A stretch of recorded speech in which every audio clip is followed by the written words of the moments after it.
Welcome to the channel.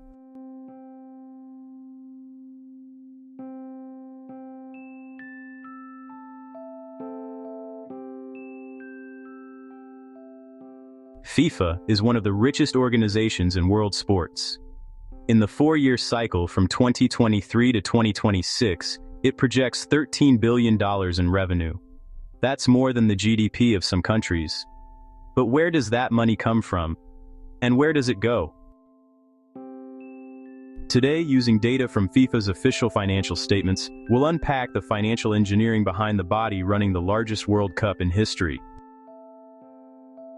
We'll cover the four revenue sources, the five destinations for the money, and the central paradox, a non-profit association operating like a multi-billion-dollar global corporation.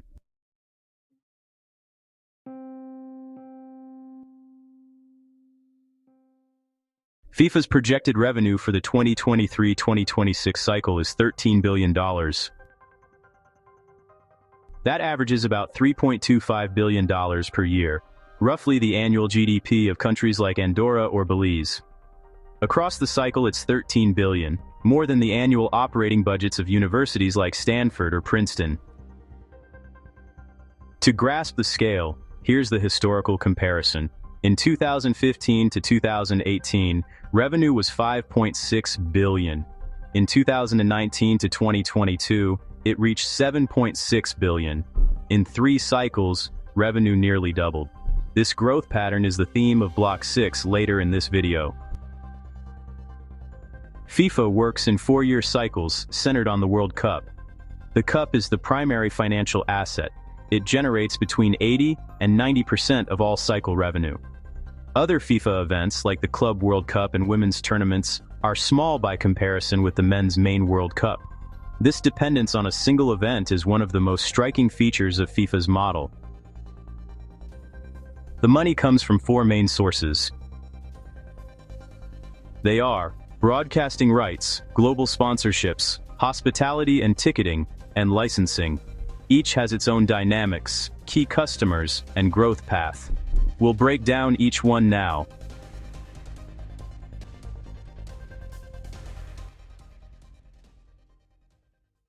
FIFA's biggest revenue source is broadcasting rights. For the 2026 World Cup alone, FIFA projects $4.5 billion from TV rights. That amount is roughly 35% of the cycle's total revenue.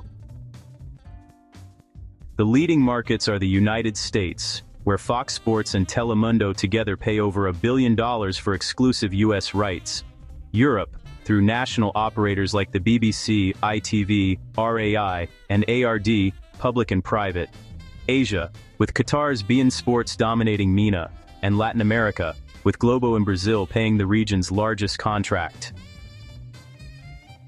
The second source is global sponsors. FIFA works with 3 tiers: FIFA partners, World Cup sponsors, and regional supporters.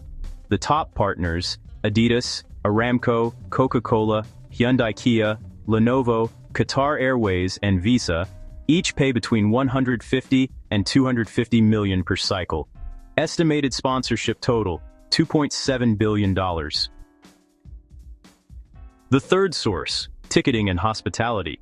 FIFA earns $1.6 billion from premium hospitality alone, boxes, corporate suites, VIP packages. That's nearly double everything FIFA pays in prize money, $871 million spread across the 48 teams at the 2026 World Cup. The fourth source is licensing, official products, digital games like EA Sports FIFA, and branded merchandise. It's the smallest stream, around $600 million.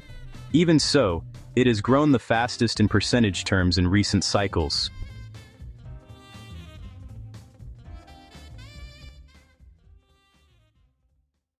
FIFA is not a private company. It's a non-profit association under Swiss law.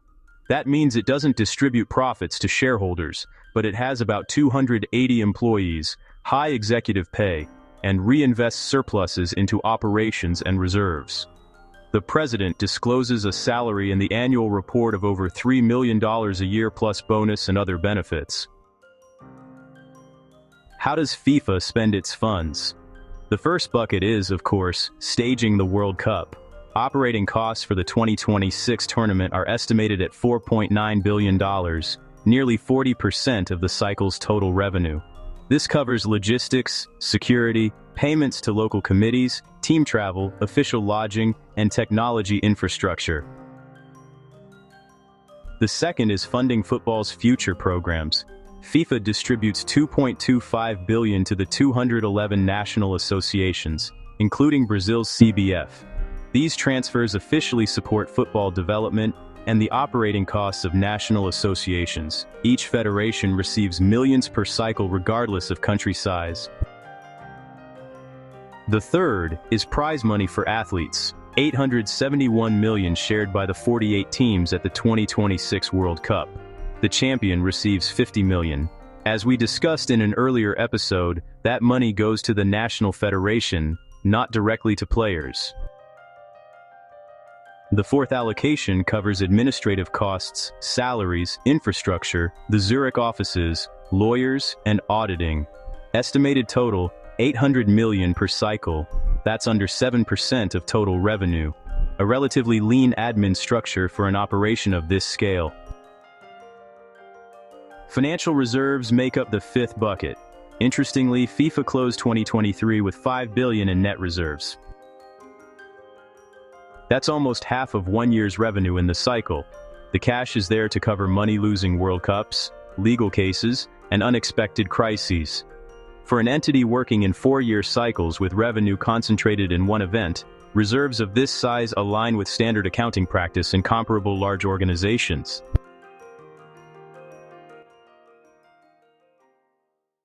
A quick pit stop. If this analysis helps you, hit subscribe and turn on notifications so you don't miss upcoming episodes. Give the video a like and comment World Cup to support the channel. New episodes every week. Who benefits most from this model? First, FIFA itself, which makes the mega event possible for billions of football fans. Second, global sponsors, who gain massive visibility. Third, the broadcasters, who amplify the audience. Fourth, national associations, which boost their coffers with the funds they receive. Who pays? The model is interesting. Directly, sponsors and broadcasters pay FIFA. But at the end of the chain, the consumer finances the World Cup by buying sponsor products, attending stadiums, watching broadcasts, and through the taxes host countries spend on the event. Sponsors embed the cost of sponsorship into their marketing budgets, and that shows up in final product prices worldwide.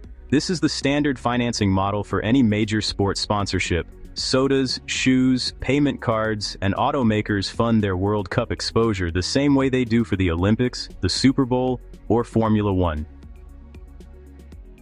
Broadcasters recoup through cable and satellite subscriptions, or through advertising that affects prices in general. The World Cup audience is the central asset in the monetization model. Billions tuned into the 2026 World Cup, an audience that justifies what broadcasters pay for rights and the value sponsors pay for global exposure. The financing logic mirrors any massive sports event. Consumers create demand. Demand creates audience. Audience justifies the media and sponsorship deals that fund the event. The loop closes. The consumer buys the product. Part of the price funds World Cup sponsorships that help stage the event. The event attracts audience. That audience justifies TV rights, and that, in turn, reinforces the event's cash flow.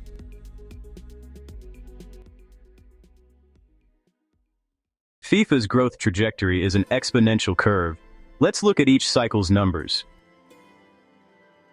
In 2002, cycle revenue, $1.5 billion. In 2006, $2.5 billion. In 2010, $3.6 billion. In 2014, $5.6 billion. In 2018, $6 billion. In 2022, $7.6 billion. In 2026, $13.9 billion projected. Over 24 years, revenue has risen nearly ninefold. Growth accelerated after 2010, coinciding with the World Cup's expansion into new markets. The first in Africa and South Africa in 2010, the first in the Middle East in Qatar in 2022, and now the first hosted by 3 countries in 2026, with 104 matches and 48 teams. Each new market brought new broadcast deals, new regional sponsors, and new consumers. Is this growth model sustainable? Critics point to 3 risk vectors. First, saturation in the broadcasting market. Rights fees can't rise forever. Second, revenue concentration among a few global sponsors. Third, institutional questions about recent host selection processes. Supporters argue that expanding to 48 teams in 2026 opens new audience markets, especially countries that had never qualified. They also highlight growing interest in women's football, the Club World Cup, and digital licensing as future revenue sources. Thanks for watching.